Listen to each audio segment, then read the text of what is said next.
নমস্কার বন্ধুরা, তোমরা সকলেই ডিম কষা বা ডিমের তরকারি খেয়ে থাকো। আমার তো বাবা ভীষণই পছন্দ গরম গরম ভাতের সাথে ডিমের এরকম গ্রেভি বা এগ কারি। তো চলো আমরা আজকে ঝটপট বানিয়ে ফেলি। কিভাবে বানাবো সেই রেসিপিটাই তোমাদের সাথে শেয়ার করব। আর তোমরাও যখন বানাবে আমার সাথে শেয়ার করো। দেখো বন্ধুরা, কতগুলো ডিম আমি সেদ্ধ করে রেখে দিয়েছি। 8টা মতো ডিম নিয়েছি, টমেটো আর নিয়েছি 10 টুকরো আলু। অবশ্য দু একটা বেশিও থাকতে পারে, যাই হোক। আর নিয়েছি দেখো পেঁয়াজ, রসুন, আদা, লঙ্কা। এগুলো সবই আমি মিক্সিং জারের মধ্যে দিয়ে দেবো, মানে মশলাগুলো দিয়ে দিলাম, কেননা আমাদের মশলাটাকে পেস্ট করে নিলে রান্না করতে সুবিধা হবে। আমি ঝটপট করে বানাবো এই জন্য সমস্ত মশলাই মিক্সিং জারে দিয়ে দিয়েছি। দেখো প্রথমে আমি নুন হলুদ দিয়ে ডিমটাকে ভেজে নিচ্ছি এবং ডিমের রঙটা সুন্দর করার জন্য একটু শিমলা মির্চ দিয়ে ভালো করে 2 মিনিট ভেজে নেব। তারপরে ডিমগুলোকে নামিয়ে রাখবো। ওই তেলের মধ্যে জিরে, শুকনো লঙ্কা, তেজপাতা আর একটু গরম মশলা দিয়ে নেড়ে চেড়ে কেটে রাখা অল্প সামান্য পেঁয়াজ আর রসুনের পেস্ট দিয়ে ভালো করে ভেজে নেব।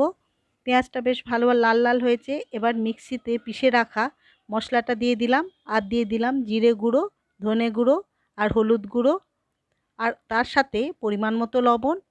সমস্ত কিছু দেওয়া হয়ে গেছে। এবার মশলাটাকে আমাদের কষানোর পালা। যত ভালো করে মশলাটাকে কষানো হবে তত বেশি ডিমের ঝোলের স্বাদ হবে। দেখো, মিডিয়াম ফ্লেমে মশলাটাকে আমরা বেশ ভালো করে কষিয়ে নিয়েছি।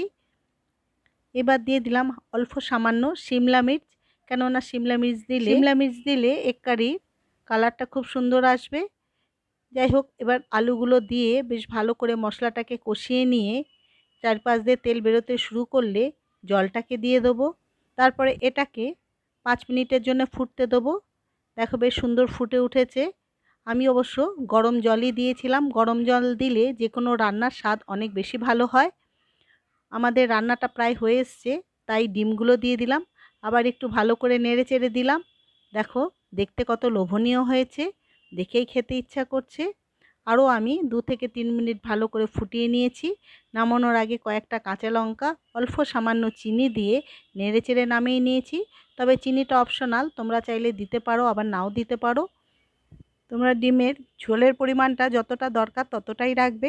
পোলাও হলে একটু ঘন হলেই ভালো লাগে, তবে আমি ভাত দিয়ে খাবো বলে একটু ঝোল ঝোল রেখেছি। নামানোর আগে অল্প সামান্য গরম মশলা গুঁড়ো দিয়ে দিলাম, তারপর আবার একটু ফুটিয়ে নিচ্ছি। ডিমটা দিয়ে আরও 2 থেকে 3 মিনিট ভালো করে ফুটিয়ে নিয়ে গরম গরম পরিবেশন করেছি। দেখো দেখতে কত অদ্ভুত সুন্দর হয়েছে, আর খেতেও হয়েছিল দুর্দান্ত। তোমরা কিভাবে বানাও অবশ্যই আমাকে রেসিপিটা শেয়ার করো। আমার ভিডিওটা যদি তোমাদের ভালো লেগে যায় অবশ্যই কমেন্ট বক্সে লিখে জানিও।